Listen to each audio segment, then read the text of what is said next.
alihi wa sahbihi ajma'in, amma ba'd. Jadi tuan-tuan dan puan-puan yang dimuliakan oleh Allah Subhanahu Wa Taala, Assalamualaikum warahmatullahi taala wabarakatuh. Jadi kita mulakanlah pengajian kita ini dengan bacaan Ummul Kitab dan 10 ayat pertama daripada surah Al-Kahfi.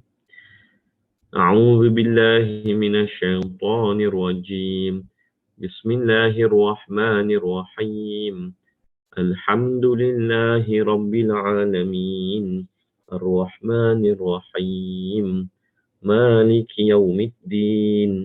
Iyyaka na'budu wa iyyaka nasta'in.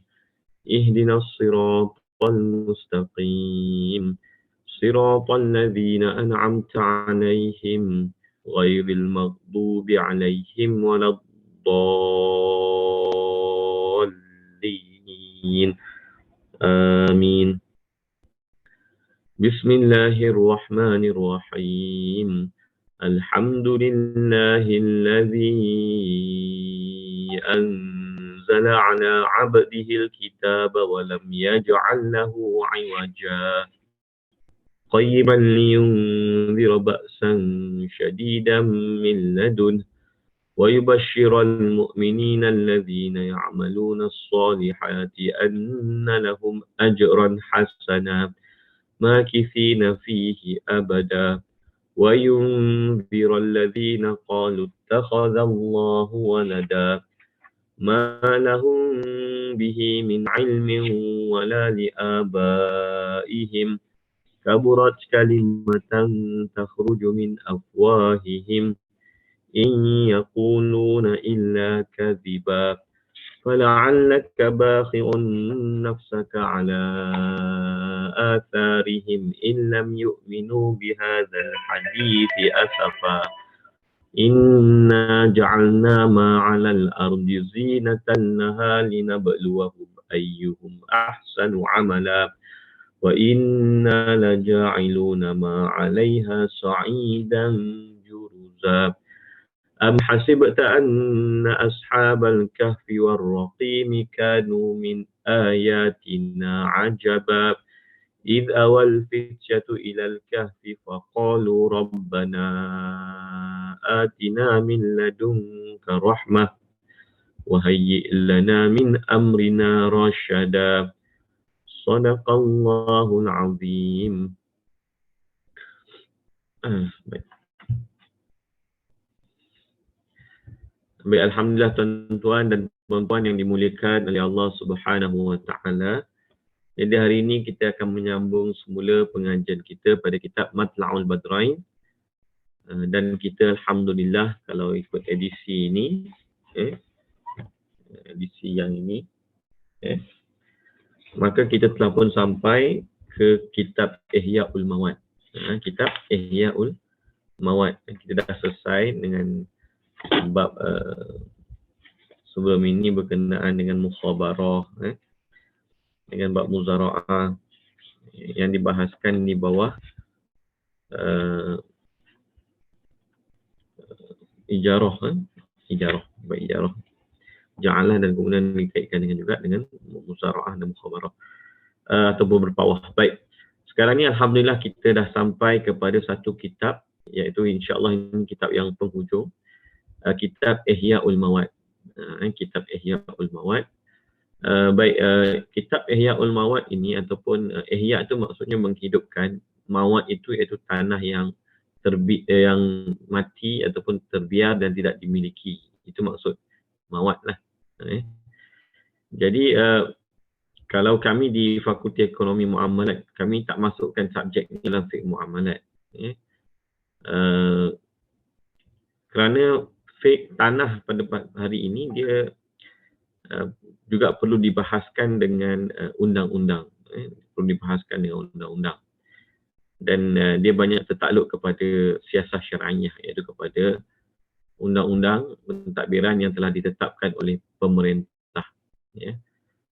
Jadi fiqh muamalat ini itulah di antara cabarannya. Apa yang ada dalam kitab tak semestinya sama dengan apa yang ada dalam amalan. Tak semestinya sama apa yang ada dalam amalan. Maknanya kita sedang berbicara tentang hak memiliki tanah dengan usaha, dengan penerokaan. Okey, adakah apa yang ada dalam kitab ini sama seperti apa yang ada di luar sana sekarang ini? Kita ada kanun tanah negara, dan kalau tak silap saya kanun tanah negara kita ni lebih mirip kepada Australia lah, kalau tak silap saya. Begitulah. Tapi maknanya selagi mana dia berkaitan dengan siasat syariah, maka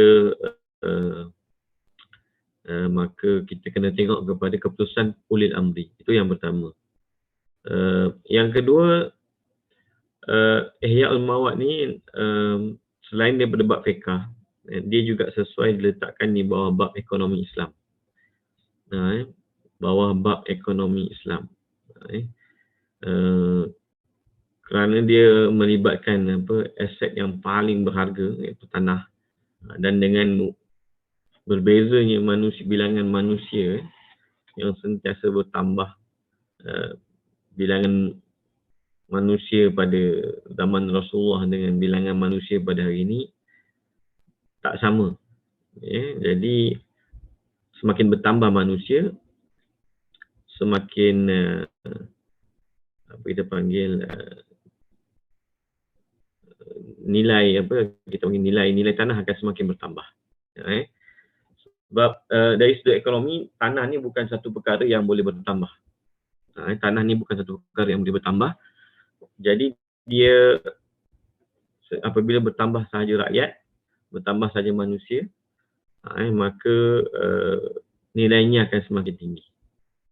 Cuma zaman sekarang ni kita ada pemilikan atas udara lah, yang kita panggil strata tu, bagi orang yang membeli rumah di apartmen. Jadi kalau zaman dulu hakut ta'alli ni tak dibahaskan begitu detail sangat. Hak di atas, hak atas tanah tak dibahaskan begitu detail.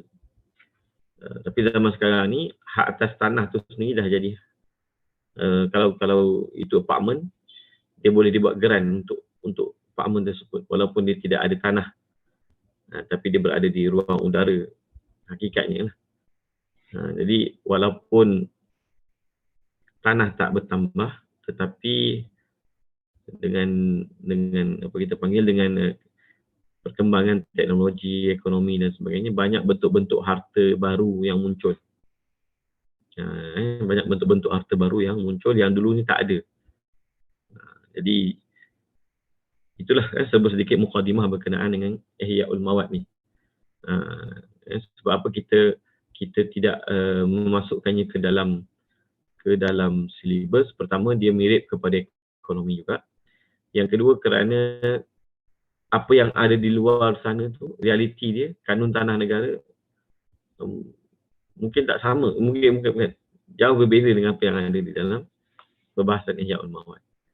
Dan keadaan ekonomi yang dah berubah, keadaan undang-undang yang dah berubah, menjadikan realiti ataupun menjadikan apa yang ada pada realiti berbeza dengan apa yang ada di dalam kitab. Jadi sebab itulah kita apa kita panggil, kita letakkan di bawah subjek ekonomi, dan saya suka namakan dia sebagai fiqh tanah. Fiqh tanah, salah satu sebahagian daripada fiqh tanah. Baik. Kita mulakan baca.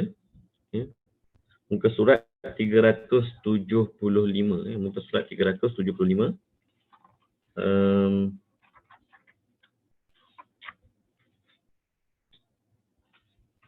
Perenggan 919. Perenggan 919. Baik.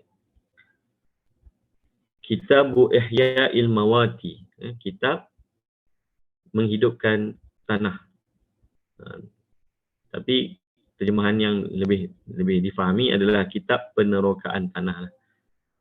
Kitab penerokaan tanah. Baik. Kalau iqta' lain, kalau iqta' tu kerajaan yang bagi. Kalau aqta'a, Rasulullah SAW pernah aqta'a, pernah membahagi satu sebahagian tanah sebidang tanah kepada Sayyidina Bilal contohnya. Tu ikhta' tu maksudnya memberi tanah daripada pihak kerajaan. Tu ikhta'. Dan kerajaan bertarik balik sekiranya tanah tersebut tidak diusahakan dengan baik. Contohnya sebahagian dari tanah tersebut telah ditarik balik oleh Sayyidina Umar radhiyallahu anhu pada zaman beliau menjadi khalifah. Maka Sayyidina Bilal tanya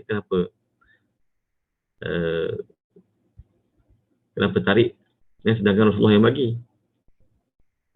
Kata beliau kerana Rasulullah bagi itu untuk diusahakan. Kalau tak mampu tak diusahakan, maka boleh ditarik balik. Jadi ini ulama kata kalau kerajaan ikhta', maka kerajaan boleh tarik balik. Kalau saya punya kajian kat Malaysia ni, antara ikhta' yang paling besar kerajaan pernah buat, muka surat 375. Adalah Felda. Tapi nanti saya terangkan sikit-sikit. Kitab Penerokaan Tanah, muka surat 375, perenggan yang pertama iaitu 919. 919. Baik. Penerokaan tanah ialah mengusahakan atau menghidupkan tanah yang belum diterokai dan belum dimiliki oleh seseorang. Ihya'ul Mawad atau macam-macam tu, mengusahakan atau menghidupkan tanah yang belum diterokai. Tu dia kata kat sini ada dua. Satu ihya', satu mawad. Ihya' tu menghidupkan, mengimarahkan, menerokai. Maksudnya mengguna. Tanah yang belum diterokai. Mawad ni tanah mati. Tanah mati ni bukan istilah tanah tak berguna. Bukan tanah tak berguna. Tapi tanah yang belum dimiliki oleh sesiapa pun. Tanah yang tak dimiliki oleh sesiapa pun. Jadi macam kita kata zaman dulu tidak ada istilah hutan simpan, reserve kawasan tadahan, tak ada istilah, tak ada undang-undang begitu. Macam contohnya tak ada haiwan-haiwan yang dilarang untuk diburu. Jadi oleh kerana ada haiwan-haiwan yang nak pupus, maka dalam Al-Quran sebut bahawa Allah jadikan semua ni untuk manusia. Maknanya kalau ikutkan hukum asal, boleh je kalau kita nak memburu. Boleh saja kalau kita nak meneroka bumi ni. Tapi kerajaan dia ada kuasa siasah syar'iyah. Kerajaan dia ada kuasa siasah syar'iyah. Jadi dia boleh meletakkan hukum-hukum tertentu, menjaga kemaslahatan dunia, menjaga kesihatan masyarakat. Bahkan zaman sekarang ni, siasah syar'iyah bukan sahaja untuk menjaga kemaslahatan manusia, tetapi juga untuk menjaga kemaslahatan binatang, menjaga kemaslahatan alam, menjaga kemaslahatan dunia, cuaca. Jadi siasah syar'iyah ni dah semakin luas. Jadi kalau dulu kita boleh memburu apa-apa haiwan kita nak, tapi sekarang ni kena ada lesen, dan mungkin binatang-binatang tertentu hanya dibenarkan pada musim tertentu, pada bulan tertentu. Jadi saya nak kata macam apa, pada zaman dulu tak ada istilah-istilah kawasan hutan simpan ke, kawasan tadahan hujan ke, perlukan lesen untuk tebang pokok ke dan sebagainya. Tapi zaman sekarang ni perlu. Itu perlu kepada semua itu, dan itu wajib diikuti kerana ia adalah perintah uli amri dalam menjaga kemaslahatan. Baik. Jadi itu maksud tanah. Ihya'ul Mawad, meneroka ataupun menghidupkan tanah yang belum diterokai, yang belum dihidupkan oleh siapa pun dan tidak dimiliki oleh sesiapa pun. Kalau kita menghidupkan tanah orang yang dah dimiliki harta oleh orang Islam, tak boleh lah. Tak boleh. Sebab itu adalah harta orang lain, dihormati. Baik. 920, dalil. Dalil ijma'. Okey, memang ijma' ini berlaku pada kebenaran Ihya'ul Mawad, pada pensyariatan Ihya'ul Mawad, sebab dia sabit dengan hadis-hadis yang sahih. Dia sabit dengan hadis-hadis yang sahih. Cuma pada perinciannya ulama' berbeza pandangan. Contohnya macam kita akan baca nanti, mazhab Syafi'i tidak mensyaratkan keizinan pemerintah Tetapi mazhab Abu Hanifah mensyaratkan keizinan pemerintah. Jadi kita tak boleh nak senang-senang pergi hidupkan ataupun nak pergi teroka mana-mana tanah, tengah hutan ke, ataupun dekat mana-mana, tempat-tempat yang tak ada orang, melainkan dengan izin pemerintah mengikut mazhab Abu Hanifah. Dan mazhab Syafi'i tak perlu, tapi macam kita katalah, zaman sekarang ni perlu kepada izin pemerintah, atau kita panggil permit atau lesen lah. Dan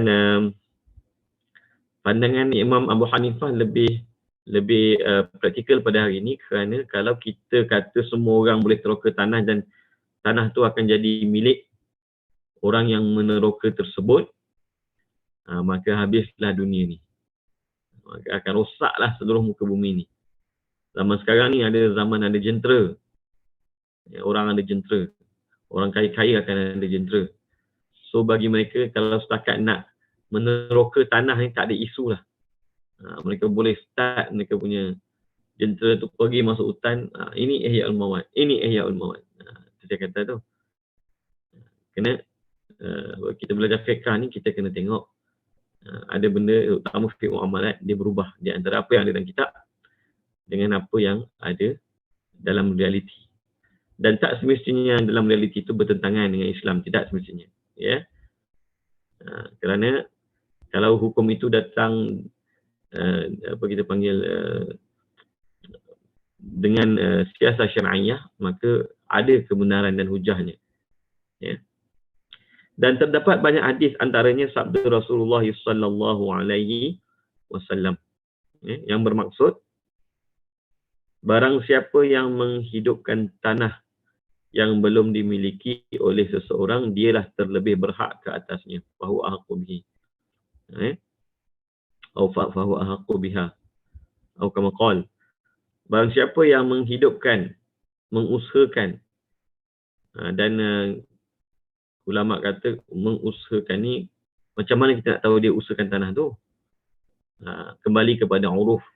Kembali kepada uruf. Iaitu apa yang macam kita kata dulu-dululah, zaman-zaman dululah. Macam mana yang nak dikatakan tanah tu milik seseorang. So dia nak kena tebas, dia nak kena buat pagar mungkin. Dia nak kena buat apa yang pada zaman dia tu ataupun pada waktu tersebut dianggap sebagai memilikkan tanah tersebut. Cuma kita punya datuk-datuk dulu ataupun orang lama tua dulu, waktu mereka menghidupkan tanah pada waktu tersebut, ketika belum ada lagi undang-undang kanun tanah negara dan sebagainya, mereka telah menghidupkan lebih awal lagi secara dan diwarisi secara keturunan, cuma mereka tidak membuat pendaftaran hak milik tanah.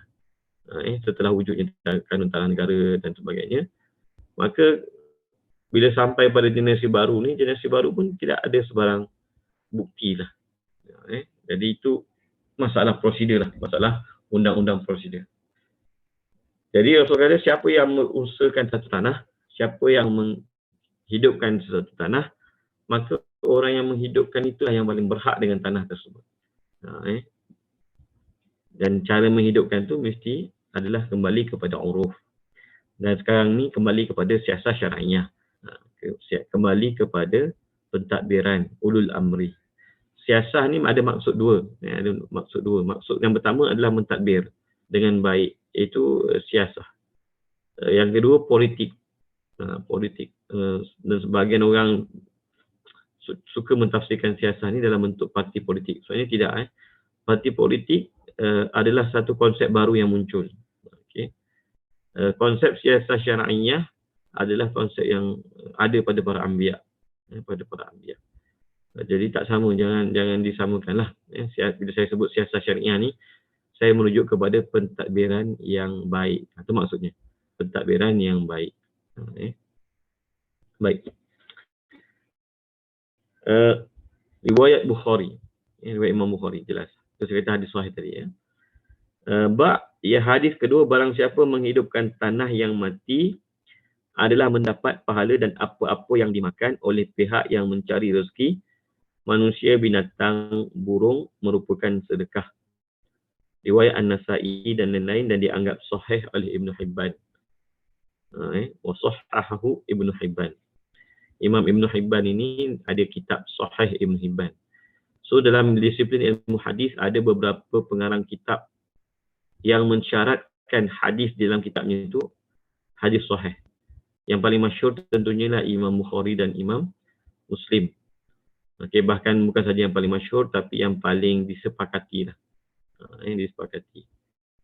Ada juga ulama-ulama lain yang mengarang kitab dan meletakkan syarat hadis yang ada dalam kitab mereka itu mesti hadis sahih. Antaranya ialah Imam Ibn Hibban dalam Sahih Ibn Hibban, Imam Ibn Khuzaimah dalam Sahih Ibn Khuzaimah. Antaranya juga adalah Imam Ad-Diya Al-Maqdisi dalam kitabnya Al-Ahadithul Al-Mukhtarah. Antaranya juga Imam Hakim An-Naisaburi dalam kitab Al-Mustadrak. Jadi mereka meletakkan syarat dalam kitab-kitab mereka ni adalah hadis yang sahih di sisi mereka. Tetapi bagi hadis-hadis mereka tu terdapat beberapa kritikan. Tapi mereka kita panggil kitab-kitab yang mensyaratkan hadis yang mereka masukkan dalam kitab mereka tu hadis sahih. Baik. Barang siapa yang menghidupkan tanah yang mati adalah mendapat pahala dan apa-apa yang dimakan oleh pihak yang mencari rezeki manusia, binatang atau burung merupakan sedekah. Jadi kalau kita tengok, memang saya pun bila kita mengkaji perkara berkenaan ni, memang fik tanah ni satu perkara yang sangat penting dalam Islam. Fik tanah ni perkara yang sangat penting dalam Islam kerana kalau kita tengok Rasulullah SAW sangat menggalakkan kita untuk mengusahakan tanah, untuk menghidupkan tanah. Dan saya pernah pergi ke lawatan bersama pelajar ke Beijing. Memang kalau saya tengok di Beijing tidak ada tanah yang terbiar kosong, tak ada. Hatta kami pergi di bandar tu, tak tahulah bahagian mana, saya pun lama dah tak ingat. Hatta di roundabout, di bulatan tu, kami pusing tu, kami nampak ada orang, ada sayur-sayur ditanam. Sayur-sayur ditanam di dalam roundabout. Sayur-sayur ditanam dalam roundabout. Mereka mengusahakan tanah sampai ke tahap itu. Tidak ada tanah-tanah terbiar. Boleh kata sama ada tanam bunga, tanam pokok, tanam bunga, tanam pokok. Tidak ada tanah yang kosong. Tak ada. Hatta roundabout dibuat untuk tempat tanaman sayur. Begitu sekali. Jadi memang Rasulullah SAW, siapa yang mengusahakan tanah dapat pahala, sebab orang yang mengusahakan tanah ni dia ada banyak sumbangan. Dia menggunakan apa kita panggil sumber ekonomi. Dia menggunakan sumber ekonomi. Kita ni ada banyak sumber ekonomi. Yang kita nampak kita panggil sumber yang boleh diperbaharui, sumber yang tak boleh diperbaharui. Kita ada, mungkin nanti akan ada fake berkenaan dengan apa kita panggil zaman sekarang ni berkenaan dengan matahari, tenaga solar, berkenaan dengan gelombang. Dulu tak ada hak milik gelombang frekuensi ni. Sekarang ni gelombang tu dah ada hak milik bagi gelombang yang telah didaftarkan. Dulu tak ada hak milik gelombang. Sekarang ni untuk radio ni dia punya frekuensi ni. Radio ni frekuensi dia ni. Jadi syarikat lain tak boleh ambil frekuensi tu. Tak boleh guna frekuensi tu. Hanya dia saja boleh guna frekuensi tu. Jadi itu pun satu perkara baru dalam perkembangan fake. Apa yang dulu tak dianggap sebagai harta dah dianggap sebagai harta. Jadi kalau kita tengok Rasulullah SAW memang dalam banyak hadis memang banyak menggalakkan kita supaya mengusahakan tanah. Bahkan antara fake tanah ialah tak boleh jual tanah melainkan kena beli tanah yang lain. Tapi bukan kata wajib, tak wajib.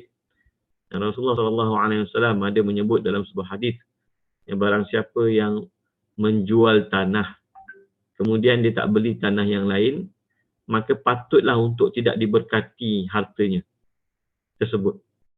Jadi Rasulullah SAW beritahu kepada kita, siapa ada tanah, jual tanah, tak beli tanah yang lain, maka patutlah untuk tidak diberkati. Apa maksudnya? Patutlah untuk hartanya itu tak ditambah-tambah. Hartanya akan berkurangan. Harta itu akan berkurangan. Dan menguasai tanah ni, menguasai tanah ni adalah di antara fake ekonomi yang sangat penting. Orang yang menguasai tanah, dia akan menguasai ekonomi. Ulama kata siapa yang tak ada memiliki tanah, tidak ada tanah di atas muka bumi ni yang ada namanya, maka ibarat dia datang, dia tak wujud atas muka bumi. Ibarat tak wujud. Sebab apa? Sebab muka bumi ni ada nama, kita kata setiap tanah tu ada nama pemilik. Tapi dia ni duit banyak habis ke kereta, duit banyak habis ke benda-benda yang apa kita panggil tak. Kalau kereta pula kereta yang lebih daripada keperluan, mewah. Jadi ni saya cerita orang muda-muda lah ni. Tak beli rumah, sewa rumah sampai hampir pencen, contohnya. Kerana apa? Kerana dia tidak dididik dengan fiqh. Siapa yang belajar fiqh dan belajar hadis Rasulullah SAW tentang tanah, dia akan dapat tengok betapa Rasulullah SAW menekankan tentang tanah.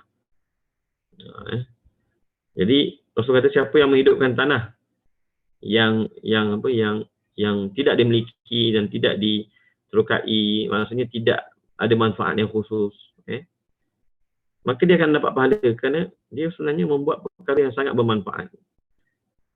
Kalau kita kata dari segi ekonomi, dia menambah nilai lah. Dia menambah nilai. Baik. Sebab tu kalau kita tengok hadis Rasulullah SAW, kita boleh faham juga dengan banyak perkara, banyak sudut. Antaranya sudut perubatan kadang-kadang. Antaranya sudut ekonomi. Bukan sahaja semata-mata sudut hukum. Tapi juga boleh kita faham daripada sudut-sudut yang lain. Dan apa-apa yang dimakan oleh pihak yang mencari rezeki. Dan kalau kita mengusulkan tanah, kemudian ada hasil buah ataupun ada apa-apalah, burung datang hinggap dekat kita punya pokok, makan buahnya, itu tak jadi sia-sia. Tak ada yang sia-sia. Semuanya dikira sedekah. Semuanya dikira sedekah. Bahkan kalau kita panggil lah, kalau orang datang pun sepatutnya dia kena minta izin lah. Sepatutnya dia kena minta izin. Tapi kalau dia dalam keadaan darurat, kalau tak makan mati, dia dibolehkan makan dengan kadarnya, kemudian dia kena bayar balik, dia kena ganti rugi ataupun minta halal lah. Ataupun minta halal. Jadi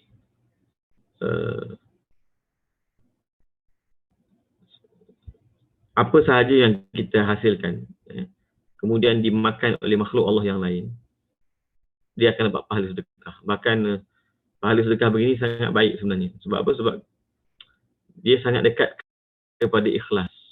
Dia sangat dekat kepada ikhlas. Kerana sambil kita tidur, kita tak tahu rupanya apa yang kita buat itu telah dimanfaatkan, diambil manfaatnya oleh makhluk Allah yang lain, binatang-binatang yang lain datang makan dan sebagainya. Maka itu dikira sebagai sedekah. Subhanallah. Itulah. Itu yang saya kata, sebenarnya fake ni bukan hubungan kita dengan Allah dan hubungan kita dengan manusia je. Tapi juga hubungan kita dengan binatang, haiwan, juga hubungan kita dengan alam, bahkan hubungan dengan jin sekalipun. Maksud hubungan dengan jin ni, maksud saya bukanlah kita menyeru jin, tidak, tapi maknanya Rasulullah pun beritahu kepada kita, contohnya tulang yang kita makan tu, makanan kita, tulang daripada haiwan yang disembelih tu, Rasulullah beritahu itu adalah apa kita panggil, makanan saudara kita daripada kalangan jin. Jadi jangan, maksudnya tulang tu janganlah dinajiskan, dikotorkan. Sampai macam tu sekali. Kita ni hebatnya ajaran Islam, merangkumi semua makhluk Allah Subhanahu Wa Taala. Baik. Perenggan 921. Hukum meneroka tanah adalah sunat kerana hadis yang tersebut di atas. Maksudnya jelaslah hukum meneroka tanah ni adalah sunat kerana kita kata dia menggunakan sumber ekonomi yang terabai. Dia memanfaatkan kurniaan Allah Subhanahu Wa Taala. maka layak dikatakan sunat. Jadi maknanya tak ada, kalau kita tak teroka tanah pun tak berdosa lah maksudnya. Tak ada apa kita panggil, kita tak mengusulkan tanah, tak berdosa. Kalau saya, yalah, kita dulu sebahagian masyarakat Melayu kita disebut sebagai masyarakat tepi laut lah, masyarakat yang sangat rapat dengan air kan. Sama ada tepi laut ataupun tepi sungai. Banyak penempatan dulu begitulah, sama ada tepi laut ataupun tepi sungai. Tapi orang di negara Arab, dia orang apa kita panggil, istilah sungai itu sangat jarang lah kan. Dia mungkin ada oasis itu mesti sedikit lah. Jadi penempatan mereka, cara taburan tu tak sama lah macam kita. Tapi maknanya fiqh tanah tu mengusahakan tanah. Bahkan kalau kita tengok di antara negara yang sangat berjaya mengusahakan tanah adalah Libya. Yang Libya ni negara banyak padang pasir. Banyak padang pasir dekat dengan Sahara. Tapi apa yang mereka buat? Mereka buat salurkan air dalam bentuk bulatan. Salurkan air, dan akhirnya tanah-tanah di Libya tu dapat diusahakan dan dihijaukan dengan berkat adanya air. Masya Allah, kalau kita tengok tentang itu memberi manfaat. Kalau tidak, dia akan jadi tanah terbiar, dia akan jadi tanah kosong, pokok tak ada, apa tak ada. Tapi bila dia datang dan mengusahakan tanah tu akan mengeluarkan hasil. Hasil tu akan memberi nilai tambah dalam ekonomi, memenuhi keperluan manusia. Jadi jelas ia adalah sunat. Dan macam saya sebut tadi, banyak perkara Rasulullah SAW sangat menekankan tentang hak tanah, kepentingan tanah, manfaat tanah. Sepatutnya kena ada satu, saya pernah fikirlah kalau ada pelajar nak buat PhD ni, saya buat pasal fiqh tanah. Fiqh tanah daripada perspektif hadis ke, ataupun fiqh tanah daripada perspektif apa kita panggil empat mazhab ke dan sebagainya.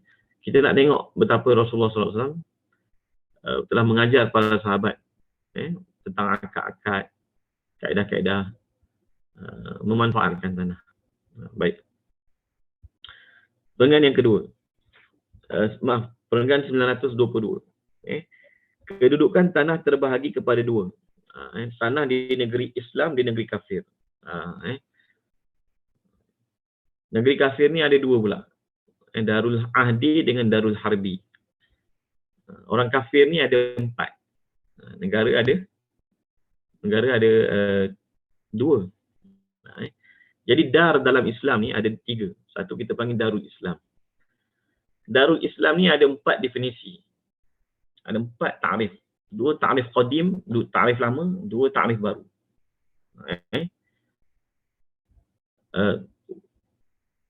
Saya sentuhlah bab ni sebab mungkin kita tak masuk, tak ada bab khas, tapi bagi saya pentinglah untuk diberitahu. Dar dalam Islam ada 3. Satu Darul Islam, yang kedua Darul Ahdi, yang ketiga Darul Harbi. Jadi kadang-kadang kita tengok golongan-golongan ekstrim, dia mudah-mudah je kata Malaysia ni bukan negara Islam, ataupun kalau kita tengok ISIS tu, kita boleh isytihad jihad kat Syria, isytihad jihad dekat Iraq, sampai Al-Azhar kena buat press statement lah, tak ada jihad di Syria. Jadi apabila kita tak belajar fiqh tentang dar ni, fiqh dar, fiqh berkaitan dengan dar ni, kita mudah sangatlah kadang-kadang termakan naratif golongan-golongan ekstrim yang kata boleh jihad kat sana, boleh jihad kat sini. Sebab kita tak belajar. Itu masalah ni. Darul Islam ni ada 2 definisi. Yang pertama, Darul Islam ni adalah negara yang melaksanakan hukum-hukum Islam. Tapi adakah merujuk kepada semua hukum Islam? Tidak. Ulama kata hukum Islam yang dirujuki dalam menentukan negara Islam itu sebagai negara Islam ataupun tidak adalah hukum solat. Hukum solat. Bukan semua hukum. Sebab kalau semua hukum dia tak berlaku tiap-tiap hari. Dia tak berlaku tiap-tiap hari. Kalau kita kata, memang ada sebagian ulama kata antaranya ialah puasa zahir. Tapi puasa hanya pada bulan Ramadan. Puasa hanya pada bulan Ramadan. Jadi takkan kita nak kata negara tu negara Islam waktu bulan Ramadan je. Kemudian bulan-bulan lain-lain tak jadi negara Islam, bukan macam tu. Jadi ulama kata setelah ulama mengkaji, maksud melaksanakan hukum Islam tu adalah melaksanakan hukum hakam berkaitan dengan solat, iaitu 5 perkara. 5 perkara. Azan, iqamat, solat fardu, solat azan dan iqamat, solat fardu, solat Jumaat dan solat hari raya. Ada 5 itulah. Azan, iqamat, solat fardu, solat Jumaat dan solat hari raya. Ini yang dikatakan sebagai apa kita panggil asas menentukan sebuah negara itu sebagai Darul Islam. Maknanya kalau mana-mana negara yang zahir padanya 5 perkara ni, zahir padanya azan, zahir padanya iqamah, azan dan iqamah, zahir padanya solat fardu, zahir padanya solat Jumaat, zahir padanya solat hari raya, maka negara itu adalah Darul Islam. Negara itu adalah Darul Islam. Melaksanakan hukum-hukum ini. Kenapa ada banyak hadis Rasulullah SAW mengajar apabila nak melakukan jihad, maka tengok adakah ada azan ataupun tidak. So sebab tu ulama kata azan tu aman. Azan tu adalah aman, keamanan. Jadi maksud melaksanakan hukum Islam tu bukan semua. Sebab ketika Rasulullah mengasaskan Darul Islam di Madinah, pada waktu tu Darul Islam pada waktu tu hukum yang dah ada pada waktu tu ialah solat. Yang lain tak ada lagi. Adalah banyak perbahasan panjang lah. Yang kedua, ulama kata Darul Islam tu ialah negara yang aman padanya untuk menzahirkan syiar-syiar Islam. Terutamanya solat dan puasa. Sebab tu dulu ada sebahagian ulama dia kata Raja Habsyi tu dia kata itu juga termasuk dalam Darul Islam yang tak boleh diperangi. Kerana aman padanya umat Islam untuk melaksanakan Islam.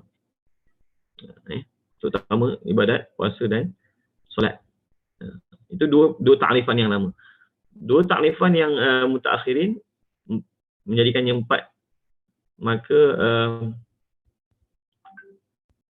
takrifan ketiga ialah negara yang majoriti umatnya atau penduduknya adalah orang Islam, maka itu adalah negara Islam. Dan yang keempat, negara yang kekuatan tenteranya dikuasai oleh orang Islam, maka itu negara Islam. Sebab kalau kita kata negara, contohnya lah ni, ulama kata begini, contohnya ketika Sayyidina Amr bin As radhiyallahu anhu menguasai Mesir. Pada waktu tu rakyat Mesir tak majoriti muslimin lagi. Tapi pemerintahannya, tenteranya telah pun merupakan orang-orang Islam. Jadi kalau kita kata ini bukan negara Islam, maknanya boleh diijtihad jihad. Apa yang akan berlaku? Ialah orang Islam akan perang dengan Islam. Tak boleh lah. Jadi sebab tu ada 4 definisi Darul Islam. Saya ulang balik. Pertama, yang melaksanakan hukum hakam solat, yang aman untuk melakukan hukum hakam solat dan puasa. Yang ketiga, yang majoriti penduduknya umat Islam. Yang keempat, yang kekuatan tenteranya dimiliki oleh orang Islam. So ini adalah 4 definisi ulama berkenaan dengan Darul Islam. Kemudian Darul Kafir ni ada 2. Yang satu, negara kafir yang ada perjanjian keamanan dengan kita. Itu Darul Ahdi. Darul Ahdi. Kata guru saya, boleh kata negara-negara kat dunia pada hari ini memang kebanyakannya Darul Ahdi lah. Sebab apa? Sebab semuanya boleh dikatakan ada perjanjian keamanan. Dan yang ketiga, Darul Harbi, negara yang tidak ada perjanjian keamanan dengan negara Islam. Ini ada perbahasan panjang lah berkenaan dengan ini. Baik. Kemudian orang kafir itu ada 4. Orang kafir yang duduk dekat negara harbi itu kafir harbi. Yang memerangi Islam dan sebagainya, itu kafir harbi. Orang kafir yang duduk dekat Darul Ahdi itu kita panggil kafir mu'ahad. Kafir mu'ahad. Dan orang kafir yang duduk dekat negara Islam ada 2. Satu, kafir zimmi. Kafir zimmi ni adalah orang kafir yang memang duduk dekat negara Islam dan menetap di negara Islam. Dan dia membayar jizyah ataupun membayar bayaran yang wajib ke atasnya. Maka itu dinamakan kafir zimmi. Tapi kalau kafir daripada Darul Harbi dan Darul Ahdi datang untuk melawat saudaranya di Darul Islam ataupun datang untuk berniaga dan sebagainya, kita panggil kafir musta'man. Kafir musta'man. Orang kafir yang diberi keamanan. Dan mereka kena keluar setelah setahun. Kalau ikut fiqah lah. Tapi zaman sekarang ni, ikut pasport dah bisa. Ya? Jadi pasport tu sebenarnya adalah keamanan. Bila orang kafir masuk ke negara Islam dengan pasport dan dibenarkan, sebenarnya dia telah diberi keamanan. Maka tak boleh kita ikut fatwa-fatwa golongan ekstrim seperti JI. Mereka membenarkan membunuh orang bukan Islam di negara Islam. Kerana alasan orang bukan Islam bunuh umat Islam di negara Islam. Jadi kalau orang bukan Islam datang, dia kata boleh bunuh. Tak, kita bukan macam tu. Kita orang Islam tidak begitu. Orang Islam tidak begitu. Orang Islam, apa kita panggil, apabila dah kita beri keamanan, maka dia masuk, maka dia diberi keamanan. Tak boleh kacau dia. Bahkan Rasulullah SAW pun ada sebut kan, siapa yang menyakiti kafir zimmi, ataupun kafir mu'ahad, kafir yang ada perjanjian, maka aku berlepas tangan daripadanya. Aku tak jadi pembela baginya. Kata guru saya, Syekh Guru, siapa yang menyakiti orang bukan Islam, dalam banyak keadaan dia merosakkan imej Islam. Sebab tu dosa dia besar. Bila Rasul kata siapa yang menyakiti kafir zimmi, aku berlepas tangan daripada dia, menunjukkan bahawa itu dosa besar. Kenapa? Kerana Syekh kata, bila seseorang itu menyakiti orang bukan Islam, biasanya apa yang berlaku, orang bukan Islam tu akan salahkan agama. Orang bukan Islam tu akan salahkan agama orang tersebut. Jadi agama akan nampak rosak. Sebab tu dosa dia besar.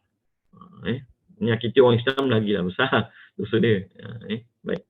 Jadi saya ulang balik, yang dar ada 3, Darul Islam, Darul Ahdi, Darul Harbi. Orang bukan Islam ada 4. Kafir zimmi, kafir musta'man, itu yang ada dalam negara Islam. Cuma yang menetap adalah kafir zimmi, yang datang ziarah itu kafir musta'man. Kemudian kafir mu'ahad yang ada duduk di negara Ahdi, Darul Ahdi, haram diperangi kerana ada perjanjian keamanan. Kecuali kalau mereka perang tu dan kita tercabut, itu cerita lain lah. Dan yang 3, Darul Harbi, iaitu kafir yang duduk di negara Harbi, kafir Harbi yang duduk di negara Harbi. Baik. Jadi 922 dia panjang dan tuan bab fiqh tentang tanah umat Islam di negara lain. Ada banyak perbahasan dia. Bahkan ada sebagian ulama dia bahaskan lagi tentang masalah muamalat haram di negara kafir. Sebab kadang-kadang negara kafir mensyaratkan perkara-perkara yang haram sebagai undang-undang dia. Jadi bila tak ada jalan lain, so macam mana? So ada perbahasan dah. Ya. Ada perbahasan dia. Baik. 922 perenggan. Kedudukan tanah terbahagi kepada 2. Satu di negeri Islam, yang kedua di negeri kafir. Darul Islam dan Darul Kafir. Termasuklah Darul, apa kita panggil, Darul Kufri, Darul Ahdi dengan Darul Harbi. Baik. 923. Ini cerita tentang teroka tanah di negara Islam dulu. Nanti baru kita pergi tengok perbahasan di negeri kafir. Macam mana. Ya. Meneroka tanah di negeri Islam ataupun di negara Islam. Alif. Jika dilakukan oleh orang-orang Islam adalah menjadi miliknya. Sama ada diizinkan oleh pemerintah atau tidak. Jadi dalam mazhab Syafi'i tidak berhajat ihya'ul mawad kepada izin pemerintah. Cukup dengan izin syarak sahaja, cukup dengan izin syariat sahaja. Syariat dah bagi izin, maka tak perlu kepada izin pemerintah. Itu di sisi mazhab Syafi'i. Tapi tuan-tuan jangan buat macam tu. Sebab kita kata kita zaman sekarang ni kita ada undang-undang tanah, ada kanun tanah negara. Jadi tak boleh apa kita panggil senang-senang begitu, tidak. Ini kita ada siasah syariah di luar sana tu, kena ikut. Ya. Jadi apa yang nak beritahu ialah ini penting ni dalam muamalat. Apa yang ada dalam kitab Tak salah. Kerana kitab ini dikarang pada zamannya. Kitab ini dikarang pada zamannya. Tak salah. Cuma apabila zaman dah berubah, fiqh dia dah berubah. Fiqh dah berubah. Dan ini memang mazhab Syafi'i. Ya. Fiqh dah berubah. Jadi pada hari ini kalau kita nak teroka mana-mana tanah, ataupun kita nak guna mana-mana pulau, macam-macam lah. Ada orang ternak dekat air terjun lah, ada orang ternak dekat tasik lah, ada orang ternak dekat lautan pulau, kat pulau-pulau tertentu lah, ternak gamat dan sebagainya. Semua itu berhajat kepada lesen, berhajat kepada izin pemerintah. Baik. Maka mazhab Syafi'i juga mensyaratkan orang-orang Islam, mestilah orang-orang Islam, tak boleh orang kafir. Tak boleh orang bukan Islam menghidupkan mana-mana tanah di dalam negara Islam, kemudian tanah itu jadi hak milik dia. Tak boleh. Mazhab Syafi'i hanya membenarkan kepada orang Islam. Bahkan saya jumhur ulama hanya pada untuk orang Islam. Kalau tidak, habislah. Kalau tidak, orang lain datang negara kita, usaha dia ada banyak modal, boleh beli jentera, boleh buka tanah, buka. Maka habis tanah akan dikuasai oleh bukan Muslim, jadi tak kenalah begitu. Jadi sebab tu jumhur ulama, termasuk kita, hanya membenarkan Ihya'ul Mawad ni hanya pada orang-orang Islam, untuk orang-orang Islam. Jadi kalau ada orang kata negara Islam tidak membezakan antara Islam dengan bukan Islam, ya dari sudut keadilan memang tak ada beza. Tapi dari segi hak umat Islam mempunyai hak yang lebih. Umat Islam mempunyai hak yang lebih banyak mempunyai hak yang lebih. Baik. Tidak boleh teroka tanah Arafah. Itu jelas dah tuan-tuan. Tanah Arafah yang dekat negara Arab tu tak bolehlah orang datang dan usahakan tanah di situ jadi hak milik dia, orang lain tak boleh datang, tak bolehlah, sebab itu adalah manasik haji kan. Manasik haji. Kerana digunakan untuk wukuf. InsyaAllah hari ini saya akan InsyaAllah saya akan edarkan buku yang saya baru buat dalam bentuk PDF dan saya bagilah pada Ustaz Wali. Berkenaan Mutiara Nabawiyah, berkenaan kelebihan haji, umrah dan Zulhijjah.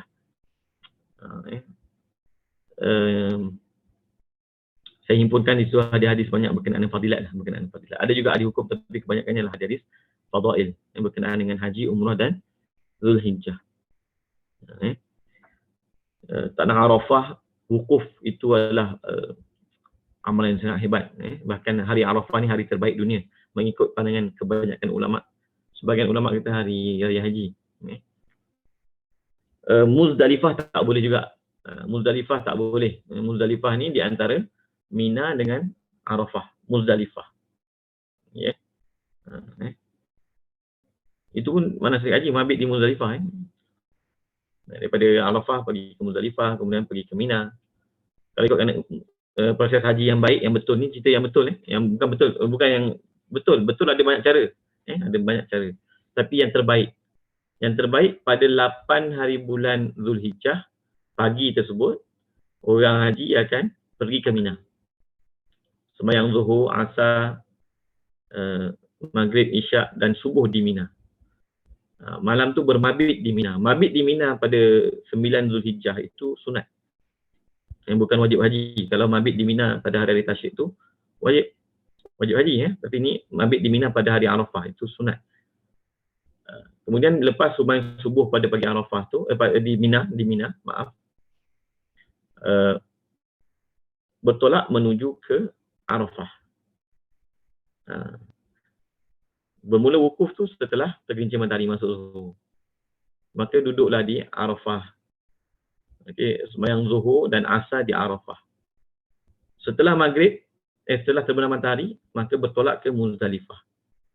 Sembahyang maghrib, isyak dan subuh di Muzdalifah. Kemudian bertolak ke Mina. Melontar jamrah Aqabah. Kemudian kalau siapa yang kena sembelih, bercukur. Kemudian yang terbaik, pergi pula kembali ke Mekah. Lakukan tawaf ifadah, tawaf rukun. Kemudian sa'i. Kemudian kembali semula ke Mina. Untuk bermabit di Mina dan untuk melontar jamrah pada hari-hari tasyrik. Kemudian balik semula ke Mekah Kemudian bila nak meninggalkan Mekah, lakukan tawaf wada' dan kemudian keluar. Itu proses haji yang terbaik. Proses haji yang terbaik, walaupun boleh saja lepas bercukur dekat Mina tu, duduk kat Mina sampai habis hari tasyrik, kemudian baru pergi ke Mekah untuk lakukan tawaf ifadah. Ini yang biasa dilakukan oleh tabung haji kerana masalah pengurusan tu. Tapi siapa yang mungkin belajar fiqh dan ada kekuatan sendiri, dia boleh buat cara yang terbaik. Kalau tidak, dia ikutlah program-program yang telah disediakan. Okay, baik. Dan Mina, itu pun jelaslah. Mina, Muzdalifah dan Arafah kerana digunakan untuk bermalam di sana bagi orang-orang haji. Ataupun cara mudahnya, Arafah, Muzdalifah dan Mina tidak dibenarkan untuk disteroka dan dijadikan hak milik. Tak boleh. Sebab apa? Sebab itu adalah tanah-tanah manasik haji. Baik. Kata Syekh Zarkashi, Sayugia diserupakan muhassab dengan yang tersebut, Arafah, Mina dan Muzdalifah, dari segi tidak boleh diterokai. Muhassab. Saya kena semak dululah tuan-tuan. Apa yang dimaksudkan dengan muhassab di sini, saya kena semak dululah.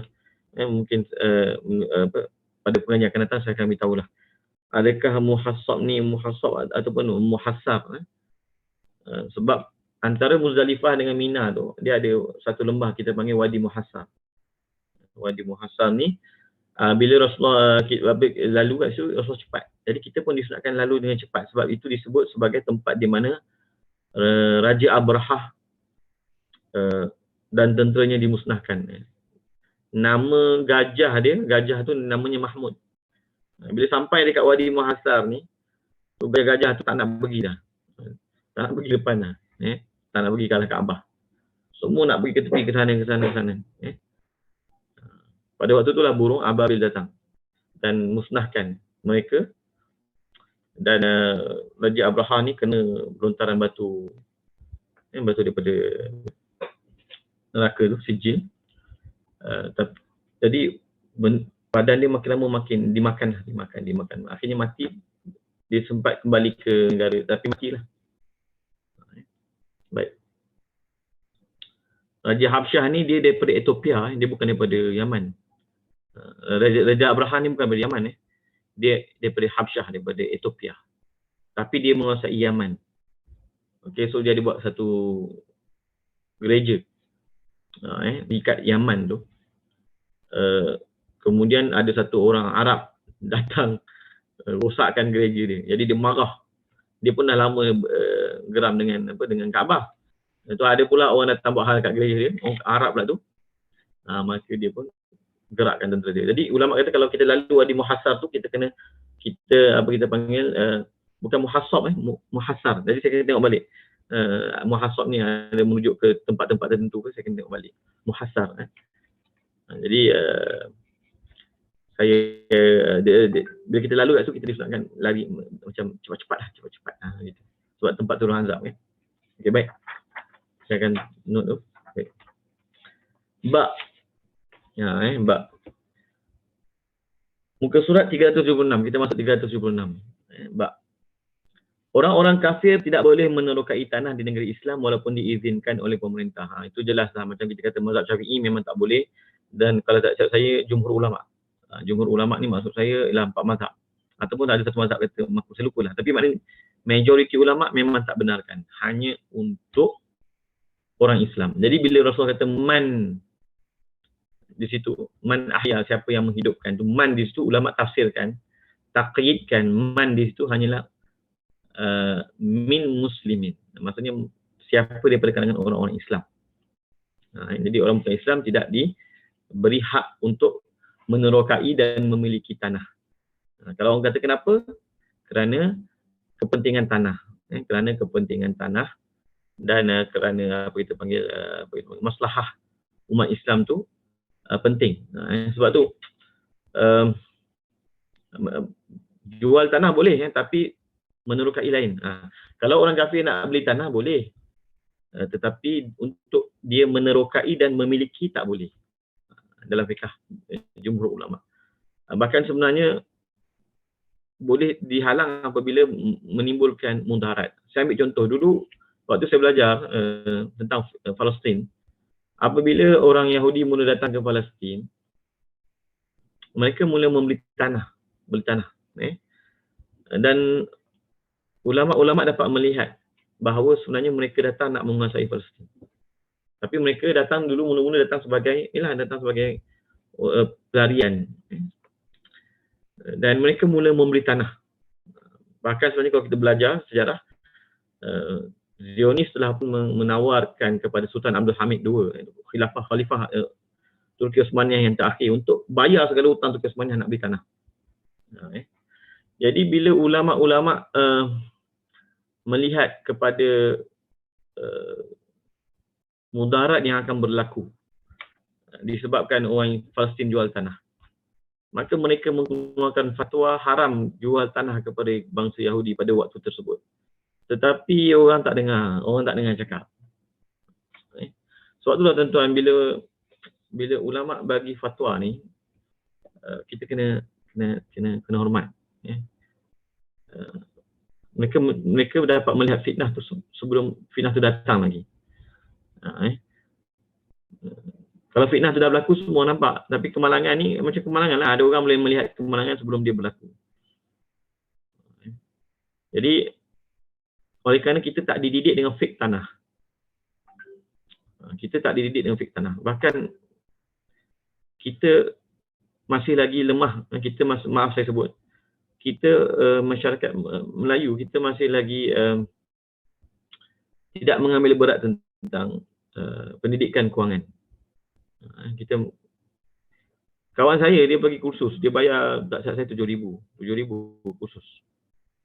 Dia kata dia datang dalam keadaan usia dewasa, tetapi orang lain datang hantar anak-anak sekolah menengah.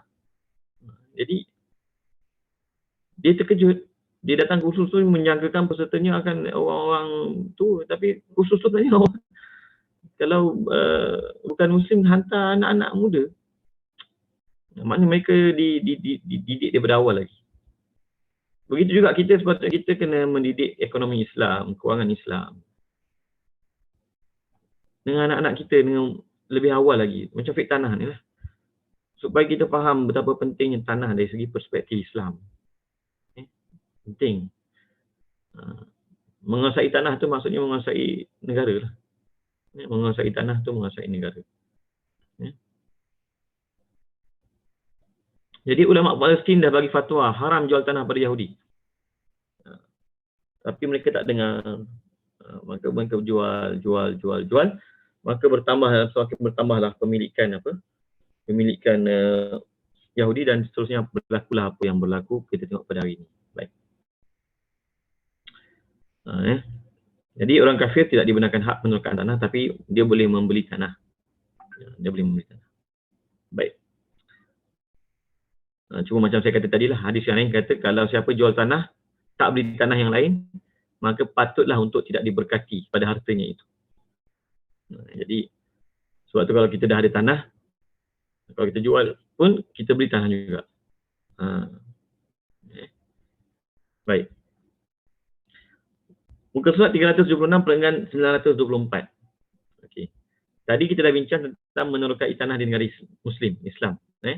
Sekarang ni kita pergi tentang menerokai tanah di negara kafir ataupun darul harbi ataupun darul ahdi. Satu, alif.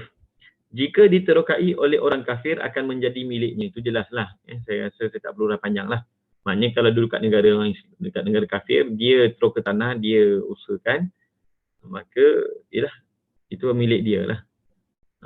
Mengikut undang-undang negara dia.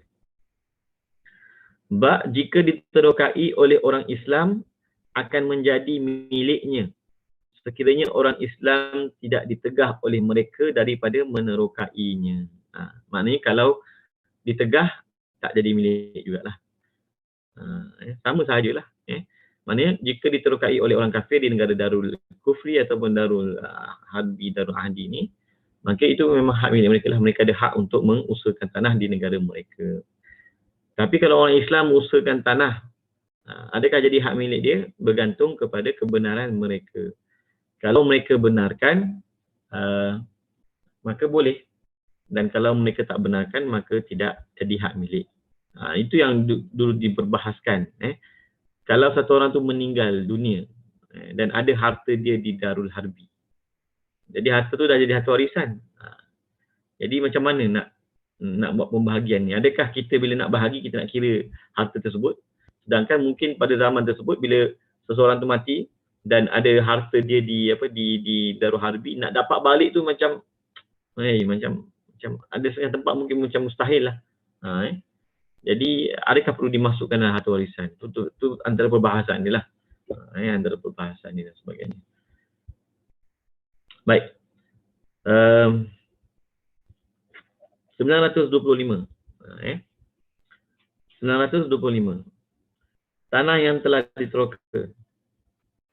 Tanah yang diketahui sudah diterokai sama ada oleh orang-orang Islam atau kafir di suatu masa dahulu, tetap menjadi milik peneroka tersebut walaupun sekarang ini tanda-tanda penerokaan ke atasnya sudah tidak kelihatan lagi. Ini jika diketahui pemiliknya. Maksudnya apa? Maksudnya apabila seseorang itu telah melakukan penerokaan tanah, maka tanah tersebut menjadi hak miliknya. Dan hak milik tersebut hak milik kekal dan boleh diwarisi. Boleh diwarisi. Okey. Jadi boleh tak kita teroka tanah yang telah diteroka atau tanah yang telah dimiliki? Memang tak boleh lah. Itu jelas. Dan kalau tidak, dia akan menimbulkan pertelingkahan dan perbalahan. Di antara asas fiqh muamalat, pertama menegakkan keadilan antaranya, yang kedua mengelakkan pertelingkahan. Jadi kalau kita tengok hukum-hukum hakam dalam fiqh muamalat ni memang banyak untuk menegakkan keadilan dan mengelakkan pertelingkahan. Baik. Itu jelas yang tadi tanah yang tadi diterokai dan diketahui pada pemilik pada waktu dahulu dan ada tanda-tandanya dan pemiliknya diketahui, ini milik keluarga ini milik keluarga ini. Maka tak boleh kita senang-senang untuk meneroka dan klaim hak milik itu ada tanah tersebut. Itu jelas. Baik. Kemudian tidak diketahui peneroka asal. 926. Okey. Alif. Jika pihak yang telah menerokai itu seorang Islam tetapi tidak diketahui, maksudnya tanah dah teroka tapi tak diketahui siapa, tanah itu dianggap harta yang hilang. Harta dhalah. Harta dhalah ni harta yang tak dijumpai tuannya. Tapi kita tahu dia ada pemilik, tapi dia tak diketahui tuannya. Maka harta itu dianggap sebagai harta yang hilang. Dhalah ataupun luqtah. Luqtah boleh juga. Pemerintah, di mana pemerintah hendaklah menjaganya. Jadi pemerintah ni adalah wali kepada yang tidak ada wali dan wali kepada orang-orang Islam. Jadi oleh kerana harta tu tak diketahui pemiliknya, tapi tahu ada pemilik dia, orang Islam, dan cuma dia tak jumpa, maka yang menjaga kawasan tersebut atau hak milik tanah itu diserahkan kepada pemerintah Islam. Itu dia antara tanggungjawab pemerintah Islam. Atau menjualnya dengan menyimpan harganya. Ini perbahasan dalam sama macam bab luqatah lah. Ini dalam perbahasan dalam bab luqatah. Maknanya pemerintah boleh jual tanah tersebut, dah tak tahu. Mungkin dah buat iklan ni syarat-syaratnya lah. Dah buat iklan, tak ada lagi orang datang claim. Tapi akhirnya dihukumkan sebagai luqatah setelah dah ditaarifkan selama setahun, maka pemerintah boleh jual. Bila jual tu pemerintah simpan harganya. Macam contoh kita lah, kita jumpa barang hilang. Okey, contohnya kita jumpa emas lah, kata kita jumpa emas. Okey, kita jumpa emas. Kita ada banyak cara, ada beberapa kaedah. Tapi kalau kita nak memiliki emas tersebut, kita kena takrifkan dulu. Kita kena buat iklan di tempat dia hilang, di masjid surau, di tempat-tempat lalu. Siapa ada hilang emas, bagi tahu. Begini. Kita jangan beritahu emas tu begini-begini. Jangan beritahu semua ciri-ciri dia, tak boleh. Sebab nanti kalau tidak, semua akan claim. Jadi setelah kita takrifkan, kita iklankan, tak ada juga orang datang, maka kita boleh tamaluk, kita boleh ambil jadi hak milik. Kita jual, dapat harga, kita boleh guna. Tapi tiba-tiba lepas 5 tahun datang pemilik dia dengan bukti-buktinya. Kita kena bayar balik. Dia walaupun kita tamaluk, tapi kita panggil dengan dhaman, kita kena bayar balik. Tapi kalau kita tak nak bayar balik, macam mana kita buat? Kita serahkan kepada kerajaan. Serahkan kepada Baitul Mal. Serahkan kepada pihak berkuasa. Maknanya apa? Maknanya apabila emas tersebut telah diserahkan kepada pihak berkuasa, kalau ada apa-apa tuntutan setelah 2 tahun ke 3 tahun, 5 tahun, datang tuan pemilik tu datang nak minta tuntutan harga tu daripada kita, kita kata tak ada, saya dah serahkan kepada pemerintah. Jadi pemerintah yang akan dhaman. Pemerintah yang akan bayarkan harga tersebut. Atau menjualnya dengan menyimpan harganya. Maksudnya boleh pemerintah jual, dah tak ada orang lama iklan tak datang. Kemudian jual tanah tersebut agar dapat dimanfaatkan dan sebagainya. Dan harga tanah tu dijaga, disimpan sebagai amanah. Sehinggalah datang orang yang mempunyai bukti bahawa dia memiliki tanah tersebut. Atau diberi hutang kepada Baitul Mal sehingga diketahui pemiliknya. Ataupun maksudnya dijadikan apa kita panggil pinjaman, hutang tanah tersebut, ataupun apa kita panggil harga tersebut, harga tersebut, kita kerajaan dah jual tanah, dapat harga, sama ada harga tu diwadiahkan, disimpan. Ataupun dimasukkan dalam Baitul Mal, dijadikan hutang sebagai Baitul Mal. Maknanya Baitul Mal dapat guna, tapi kena dhaman, kena bayar balik. Atau diberi hutang kepada Baitul Mal sehingga diketahui pemiliknya. Sehingga diketahui pemiliknya jika diharapkan pemiliknya dapat ditemui. Maknanya masuk dalam Baitul Mal gunalah untuk apa-apa. Tapi dhaman sebab jadi hutang, maksudnya kena bayar balik jika diharapkan pemiliknya diketahui. Jika tidak diharapkan menemui pemiliknya, jadilah milik Baitul Mal. Jadi jelas. Sebab apa? Hukum dhalah. Hukum luqatah. Jadi tak sama dengan apa kita panggil luqatah biasa dengan luqatah tanah. Luqatah biasa maksudnya kita kata barang-barang biasa orang boleh buat, tapi bila tanah dia mesti diserahkan kepada pemerintah Islam yang akan treat hukum tersebut sebagai hukum harta hilang, harta luqatah. Baik, jika tidak diharapkan menemui pemiliknya, jadilah milik Baitul Mal.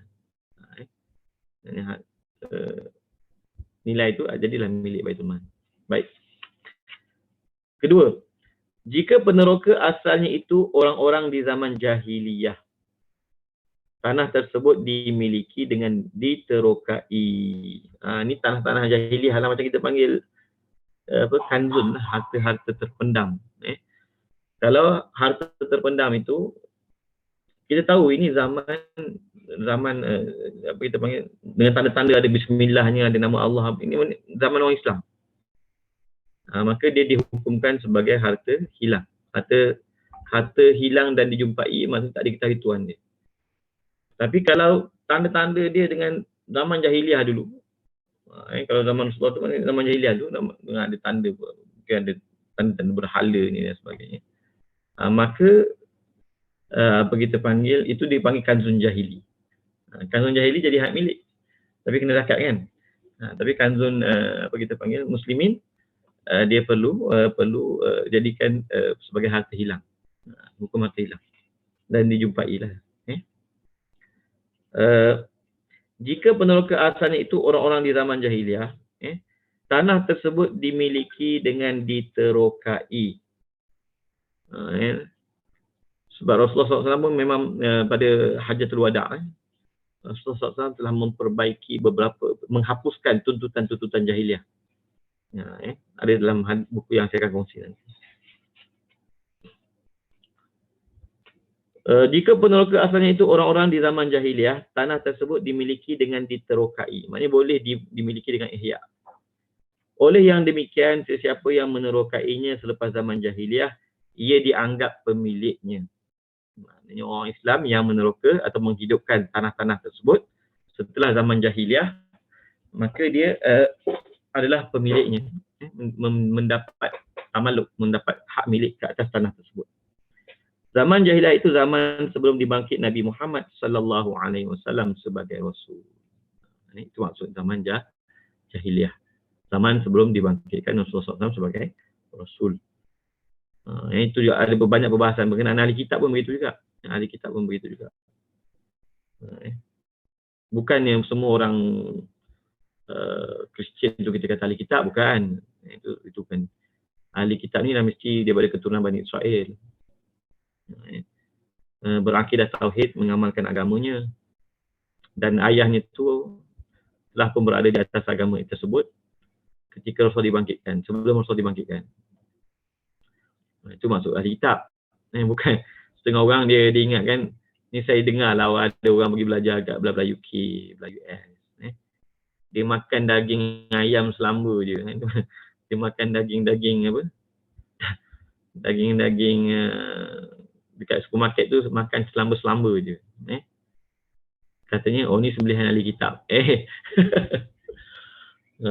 Tidak begitu. Syarat ahli kitab ketat, bukan begitu. Nak kahwin dengan perempuan ahli kitab pun bukan maknanya yang apa wanita-wanita Kristian sekarang ni boleh kahwin ahli kitab, bukan macam tu. Apatah lagi yang berakidah tidak tauhid ni dan sebagainya. Bukan keturunan Bani Israel lagi dan sebagainya. Jadi apa-apa pun tuan-tuan mengaji dengan guru yang betul lah. Ini kadang-kadang bila pergi kat sana buat ijtihad sendiri. Buat ijtihad sendiri, habis dimakan semuanya. Okey, sekarang ni kita masuk ke satu bab, iaitu harim. Bab berkenaan dengan harim. Baik. Harim ni ialah kawasan yang apa kita panggil, bagi satu tanah tu ada kawasan-kawasan yang sekeliling tu lah. Kawasan-kawasan yang sekeliling yang diperlukan untuk tanah tu dimanfaatkan ataupun tanah tu digunakan. Okey. Baik. 927.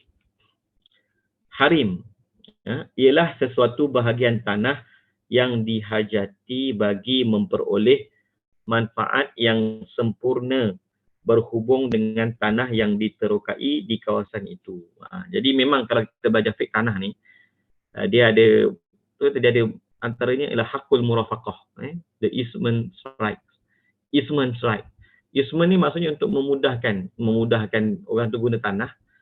Jadi bila dia miliki satu tanah, dia perlu ada hak untuk jalan ke tanah tersebut, apa kita panggil, kemudahan-kemudahan itu diberikan kepada dia untuk menggunakan tanah tersebut. Hakul murafaqah, dia panggil hak yang tabi', pemilikan yang mengikut pemilikan tanah. Jadi harim ialah sesuatu bahagian tanah yang dihajati bagi memperoleh manfaat yang sempurna berhubung dengan tanah yang diterokai di kawasan itu. Jadi kalau kita teroka satu tanah, kan? Kita ada bahagian-bahagian tanah yang kita perlu untuk jadikan sebagai kawasan masuk, jalan masuk, macam telaga lah. Telaga tu, kalau telaga tu saja dimiliki tanpa memiliki tanah di sekeliling telaga tu, tak kena lah. Tak boleh nak dimanfaatkan. Jadi telaga tu, kawasan sekitar itu harim dia. Kalau tanah, kawasan sekitar dia, jalan masuk itu harim dia. Harim dia. Baik. Yang kedua, meneroka harim. Dia tak teroka tanah, tapi dia meneroka harim bagi tanah. Dia meneroka easement. Okey. Dia meneroka easement. Murafaqah bagi tanah tersebut. Okey. Jadi meneroka harim bagi sebidang tanah yang telah diterokai oleh orang lain tidak menjadi miliknya. Sebab tanah tu diperlukan oleh dia. Contohnya lah kita kata, Allahumma salli ala Muhammad, orang teroka dia buat telaga. Okay, telaga tu perlu kawasan sekitarnya untuk digunakan telaga tersebut. Sekali kita kata kawasan sekitar tu hak milik kita. Hak milik kita. Contohnya kita katalah. Jadi itu kita telah merampas harimnya. Kalau kita tengok tanah sekarang ni, kalau saya pengalaman ni bukan saya belajar lah, maksudnya tengok daripada undang-undang pengalaman keluarga saya ni, bila kerajaan nak ambil tanah, kerajaan boleh menggunakan hujah itu reserve sungai atau reserve jalan dan sebagainya. So tanah nenek saya dekat Terengganu, bila kerajaan nak besarkan jalan, kerajaan telah mengambil sebahagian tanah daripada tanah nenek saya, kerana disebut tanah tersebut termasuk dalam reserve jalan. Maksudnya reserve jalan tu bila kerajaan buat jalan pada zaman dulu mungkin buat kecil, tapi dia dah reserve dah. Dia dah ada undang-undang selepas itu nak membesarkan jalan, maka dia ada hak untuk mengambil tanah-tanah di sekitarnya. Jadi itu seolah-olah kita mengusahakan reserve lah, yang jadi hak milik kerajaan. Ataupun kat sini harim ni kawasan yang diperlukan oleh pemilik tanah. Jadi menerokai harim bagi sebidang tanah yang telah diterokai oleh orang lain tidak menjadi miliknya, sebab orang yang memiliki tanah tersebut, menerokai tanah tersebut, memerlukan harim tersebut. Kerana harim adalah hak bersama, dipanggil hakul murafaqah. Kerana harim ini adalah hak bersama dengan bahagian lain untuk kemudahan bagi mendapat manfaat, hasil dan sebagainya. Jadi harim ini termasuk dalam hak bersama, hak murafaqah. Easement.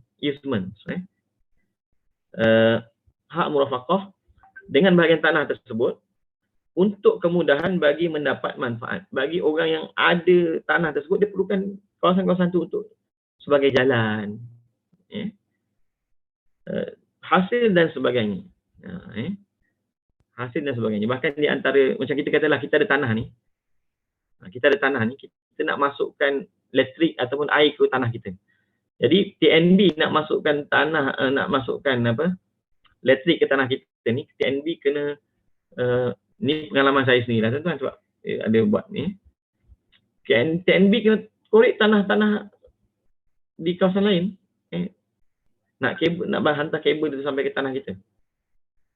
Seolah-olah kita macam mengambil hak orang lain.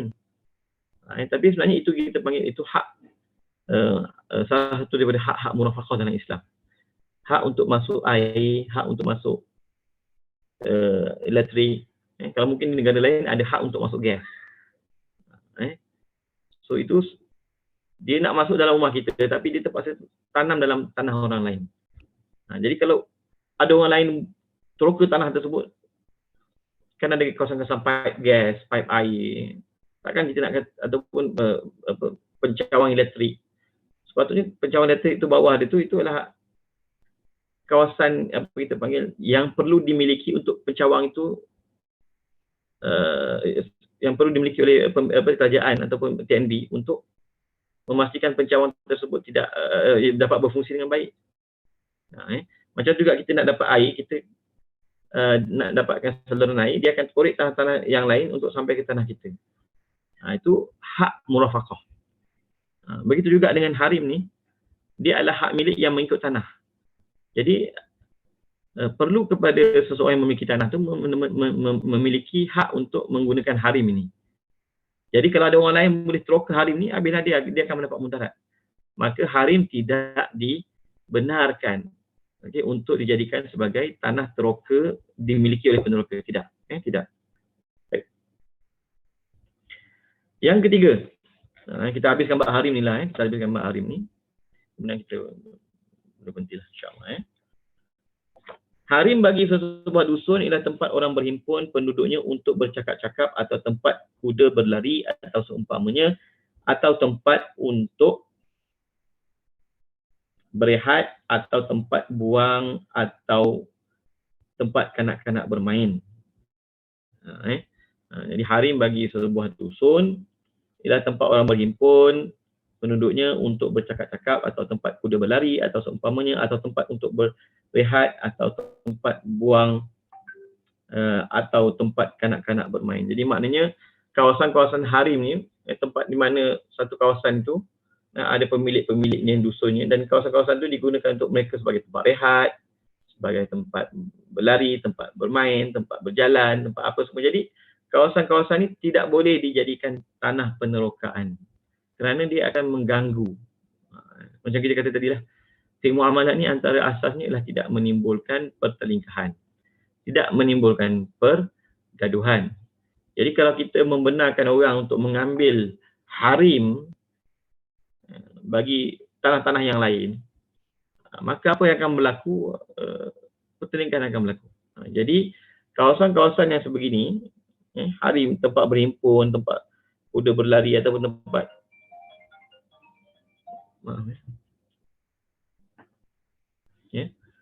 tempat unta berehat ataupun tempat orang guna secara beramai-ramai, tempat orang guna secara bersama. Kita tiba-tiba kita nak claim hak diri kita sendiri, tak boleh lah, dia akan menimbulkan pergaduhan. Jadi harim seperti ini, harim bagi sebuah dusun ni seperti ini tidak dibenarkan untuk dijadikan apa kita panggil ihyaul mawat.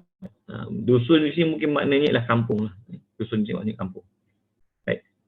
Kemudian yang keempat, harim perigi ialah tempat untuk mendapatkan mencedok air, tempat pam tangki air dan seumpamanya. Kalau zaman dulu perigi lah, zaman sekarang ni macam kita katalah, perlu ada kawasan untuk indah water, perlu ada kawasan untuk apa kita panggil pencawang elektrik. Tak boleh lagi kawasan-kawasan seperti ini dijadikan tempat untuk orang ambil hak milik, tak boleh lah. Sebab apa? Dia akan memudaratkan. Untuk menyampaikan elektrik, mereka perlu kepada kawasan-kawasan tertentu. Nak buat pencawang dan sebagainya. Untuk menyampaikan air begitu juga. Untuk mengagihkan sisa kumbahan najis daripada rumah pun perlu ada bahagian mereka. Jadi bahagian-bahagian tersebut tak boleh dimiliki lah. Pipe dia getah apa itu. Ada satu kes, ada orang tak nak bagi satu taman tu, dia tak nak bagi orang lain tap elektrik dekat tempat dia. Tapi TNB kata tak, kabel elektrik ni bukan dimiliki oleh kamu, walaupun dia ada dalam kawasan kamu, tapi dia tak dimiliki oleh kamu, dia dimiliki oleh TNB. TNB itu hak TNB, bukan hak penduduk. Sebab tu bila dah berlaku macam ni, TNB sekarang dia punya, setiap kali dia buat taman kecil, dia punya kabel tu mesti boleh sambung daripada luar juga. Kalau tidak akan timbul masalah. Ada setengah orang menyangka kabel tu hak milik dia. Tak, kabel TNB bukan hak milik kamu. Kabel TNB itu hak milik TNB, walaupun ada dalam tanah kamu. So itu adalah harim bagi, maksudnya itu adalah hak bagi TNB untuk menyampaikan tanah kepada kita, kepada orang lain. Dia mungkin untuk menyampaikan tanah kepada orang lain, dia perlu lalu tanah orang lain juga. Dan boleh dikiaskan lah, maksudnya selain TNB dan yang lain-lain. Jadi begitu juga air. Kalau dulu perigi, sekarang ni kita kata pipe air lah. Pipe air lah. Perigi tu tak boleh kita benarkan orang ambil pemilikan di sekitarnya, sebab perlu ada kawasan untuk orang pergi ambil air yang dimiliki bersama. Jadi tak boleh buat ambil hak milik dengan hujah ihyaul mawat di situ. Okey. Harim perigi ialah tempat untuk mendapatkan mencedok air, tempat pam tangki air dan seumpamanya. 5. Harim kampung ialah tempat lorong berjalan. Tu dusun tu, mungkin tanah-tanah dusun lah, tanah-tanah yang berdekatan. Kampung ni lebih luas. Harim kampung ialah tempat lorong berjalan. Tanah-tanah jalan. Tanah lapang, halaman, keliling, dinding dan tempat buang umpama abu, sampah dan air beku. Jadi air beku. Baik. Jadi cantiknya Islam ni, kalau kita tengok mungkin setengah-setengah tempat ataupun undang-undang berkaitan dengan hak murafaqah ni telah dibahaskan oleh ulama daripada dulu lagi. Maknanya, sebab tu kalau kita tengok zaman sekarang ni, kalau contohnya kalau satu orang tu beli tanah, kemudian dia nak pecahkan tanah tu kepada tanah lot, sebahagian daripada tanah dia tu akan diambil untuk dibuat reserve jalan.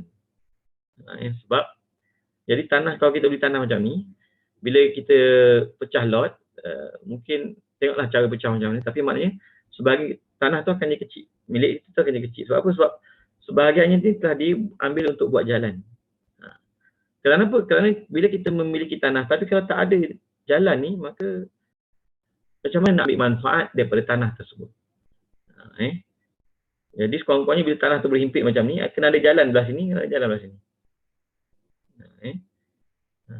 Jadi itu harim dia. Tak boleh satu orang ambil tanam tanam pokok dekat jalan tersebut, ni kebun saya. Tak boleh. Sebab tanah harim ataupun kita panggil murafaqah. Begitu juga tanah lapang keliling dinding, okey, dan maksudnya halaman di keliling dinding kampung. Kat dinding kampung ni, maksudnya untuk kawasan kampung tersebut. Ini kalau kita tengok perbahasan ulama dulu kan, berbahas tentang dinding. Maksud dinding sekarang ni kita bergantung kepada peta lah, tak semestinya syarat ada dinding. Dulu kalau nak sebuah kota tu dia ada dinding dia. Jadi kawasan tepi-tepi dinding tu itu adalah kawasan harim dia. Tak boleh nak orang nak ambil nanti mengusulkan kemudian dia hak milik dia, kerana dia akan mengganggu sistem kampung tersebut. Jadi kita kat Malaysia ni tanah lawi tak adalah kita buat kampung tu kena susun batu. Tapi ni maksudnya fahamlah itu adalah had dia, had kampung tersebut, batasan dia. Dan tempat buang umpama abu. Jadi macam kita zaman sekarang ni, kalau kita buat satu taman, satu kampung, kita kena ada peruntukan untuk masjid, untuk surau, untuk sekolah, untuk tempat buang sampah, untuk tempat ini, untuk tempat ini. Jadi tempat-tempat tersebut tak boleh nak dibuat sebagai penerokaan jadi hak milik, tak boleh. Sebab itulah keperluan yang diperlukan oleh kampung tersebut untuk dia bergerak, untuk dia beroperasi lah. Kalau kita benarkan orang boleh ambil hak milik, habis, maka akan mengganggu manfaat tanah-tanah kampung-kampung tersebut. Ataupun tempat buang sampah dan air beku dan sebagainya. Cuma saya masih lagi tertanya-tanya apa maksud tempat buang air beku tu. Air beku tu apa maksudnya? Tempat buang air beku. Tu saya kena tanya orang lama lah. Kenapa kita punya tuan pengarang kita bagi contoh air beku, tempat buang air beku.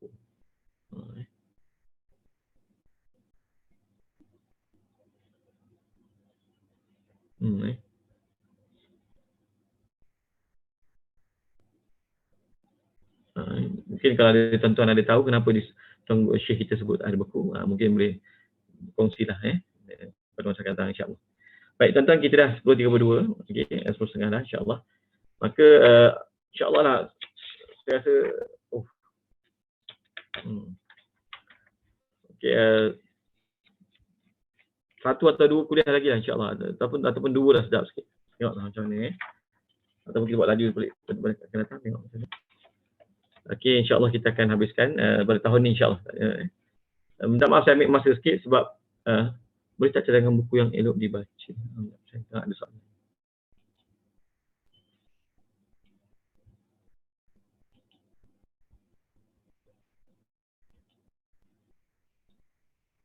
Apa makna harim? Saya dah terangkan makna harim tu. Dah ada maksudnya boleh tak cadangan buku yang elok dibaca berkaitan perbahasan Darul Islam? Buku yang baik untuk dibaca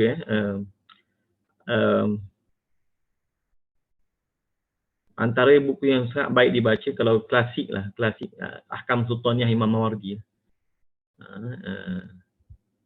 Kalau nak baca kitab politik Islam yang baik, antaranya kitab Sirajul Muluk. Pun ada berbahasan tentang rakyat, pemerintah, hak-hak dia. Tapi kalau hukum hakam, antara yang terbaik kitab Ahkam Sultaniyah Imam Mawardi, Asy-Syafi'i. Imam Mawardi ni gelaran dia Aqdal Qudah. Qadi yang paling hebat penghakimannya. Aqdal Qudah. Baik, itu sahaja kot tuan-tuan yang dimuliakan oleh Allah SWT. Terima kasih sekali lagi di atas masa yang diluangkan. Kita sudahilah majlis kita pada pagi yang berbahagia ini dengan tasbih kafarah dan suratul As. Subhanallah bihamdi, subhanakallahumma bihamdika, Asyhadu an la ilaha illa anta astaghfiruka wa atubu ilaik. Bismillahirrahmanirrahim. Wal 'asri innal insana lafi khusr illa alladhina amanu wa 'amilus shalihat wa tawasaw bil haqqi wa tawasaw bis sabr. Ya, assalamualaikum warahmatullahi taala wabarakatuh.